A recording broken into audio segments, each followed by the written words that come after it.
Triforge Smithing back with you. Perhaps you saw the critical failure of us attempting to make Fireplace tongs. My recommendation is check the video and you'll note what not to do. But when you get finished with screwing something up and you've got a whole chunk of steel left over, or two, the question is, what do you do with what you've got left? So Jacob and I decided we would have a bit of a friendly competition to see who could make a better knife out of the individual tong sections. This is not something we're deciding. This is something you guys can decide.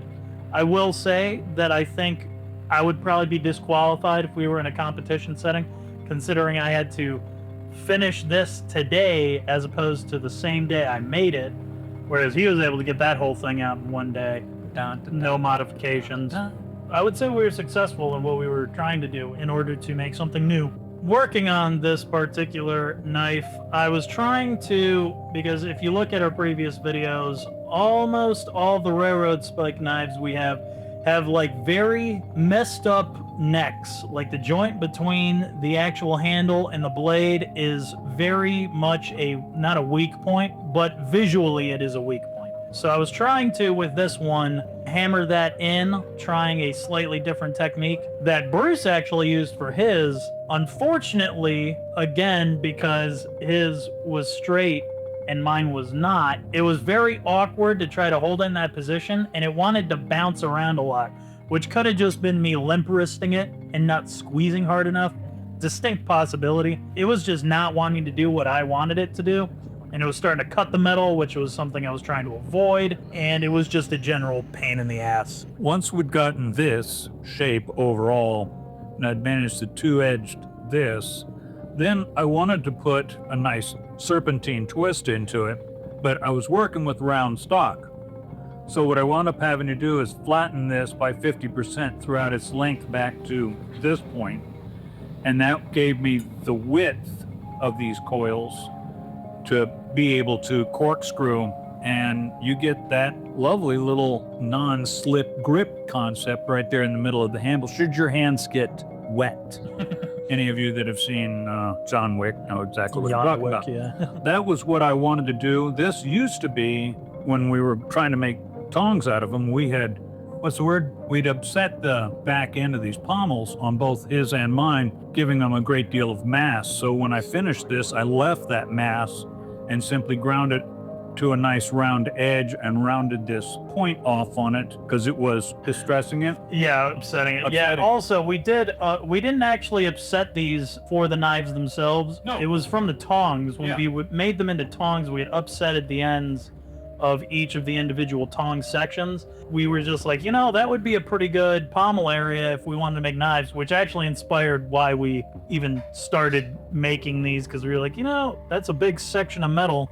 It's a lot of knife, and we got, one side upset. So we were like, let's repurpose these. So we kind of just went with the form of it. My motivation, or what inspired me to make this overall shape, to include a failed effort at a paratrooper's dagger, has a small T-point right here, which normally would be where it stopped in the scabbard. It also would keep your hand from sliding all the way down into the blade edge. I tried fattening this area up in the hopes that I could get enough material to the left or right side, but by the time I started distressing this particular area right here and pancaking it out, I could see I was going to get to it being too thin, and I gave up on it and just left that subtle bulge here as a place to choke your thumb into, or if your hand were to come down, it'd be a choke point. Long story short, that's what inspired me, was the old paratrooper's dagger, and though it's grossly oversized for a paratrooper's dagger, it has the general concept of feel. One, to include World War II's, they had a ball pommel for the end of it for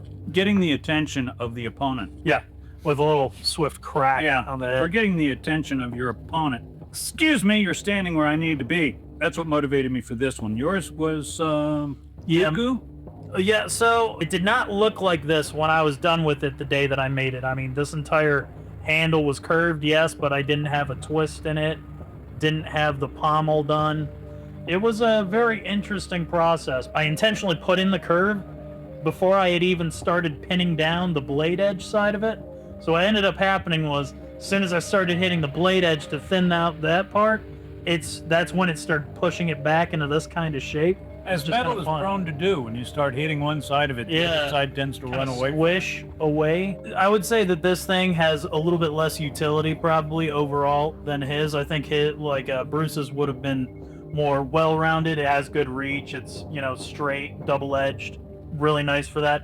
This one is more of just a concept as opposed to a utilitarian thing, though it does have some utility to it. The blade is mostly more of a slashing and hooking type scenario. For the chickens. For the chickens, yeah. The handle design is conducive to hooking things, as in if I wanted to hook and pull toward me, the handle itself is allowing me not to slip.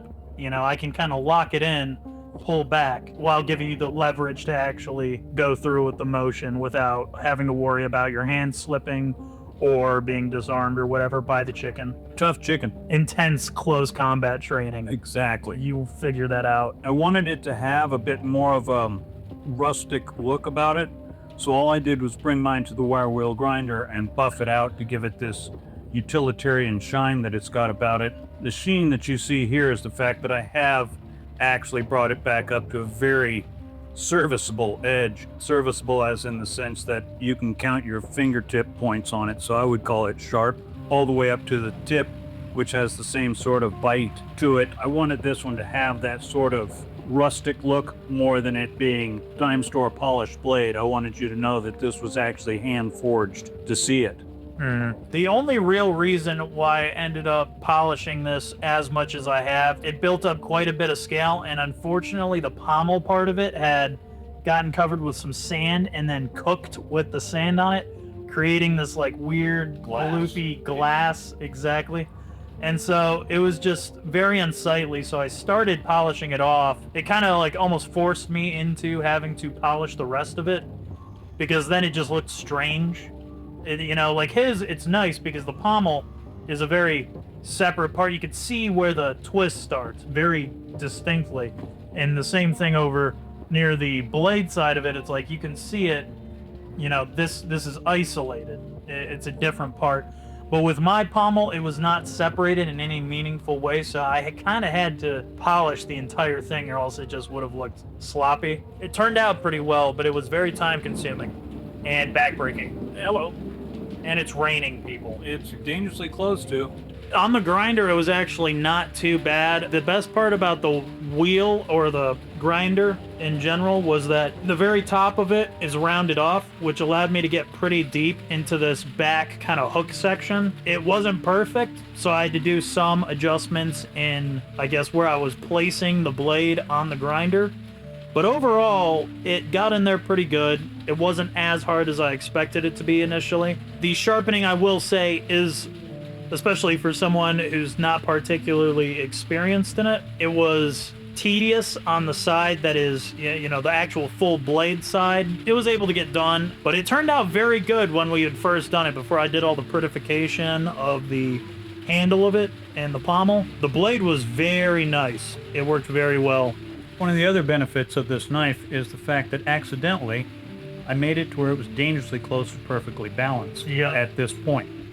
So it works real well in the hand. That's a real fortunate thing where you can't do that with it. Yeah, well, mine is, I would not enjoy the idea of the very sharp hook point flipping in my direction, so I would not try it out personally. But if you know how to flick obscenely curved knives, you probably could. I'm not doing it. I would not. We do not recommend that, okay? Because we do not recommend the that. way it's designed, it kind of wants to tilt, so I wouldn't do that.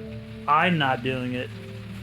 You do what you want. And had a general competition in regards to knife blades and knife blade styles. And as you can see, we did not agree on what the ideal knife shape was going to be. If you've ever seen Lord of the Rings, this is Sting.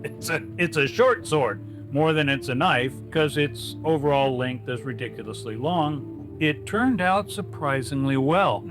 Inspiration for this would be what's referred to as a paratrooper's dagger. We have a grippable end, we have a blunt assault weapon at this end, and something that's definitely will kill. Chickens mostly, not people. Chickens. Yes. Ethical chicken slaughter. Exactly, which is where his blade comes into play, because where this is real good for pinning the chicken to the ground, his is good for dressing it out. Yeah, I was going to say, my entire process was a little bit more fluid. All I really knew is I wanted to have a curved hilt, elven in style. But then as I was hammering it out, it started making this wicked curve. And I kind of just decided on the fly, I was like, I think I'm going to just let that happen and see where it takes me. For the most part, it's single-edged, except for at the hook. I sharpened it from the tip back to around here. And so it's very sharp right here, all the way up to the point, and then all the way along this side. It's kind of brutal, but somewhat entertaining. Entire process as a whole was more complex and more finicky than, say, Bruce's, because as long as you maintain that straightness, you're good.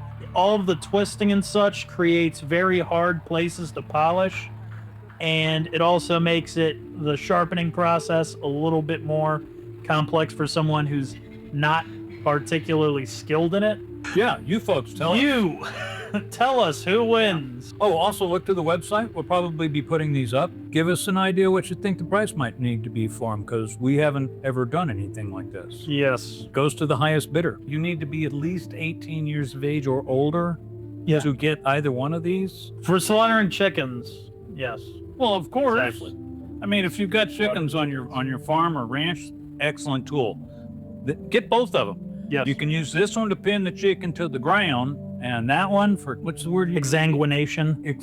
Oh, that is an excellent word, sir. Excellent word. I'd have used killed, but exsanguination is good. Well, it will be killed. It's just will be been killed. killed through exsanguination. Exactly. Like I said, find these, order them, tell us which one of the two of us won. Like, share, subscribe, come back soon. We'll show you some other weirdness that we've come up with. Peace.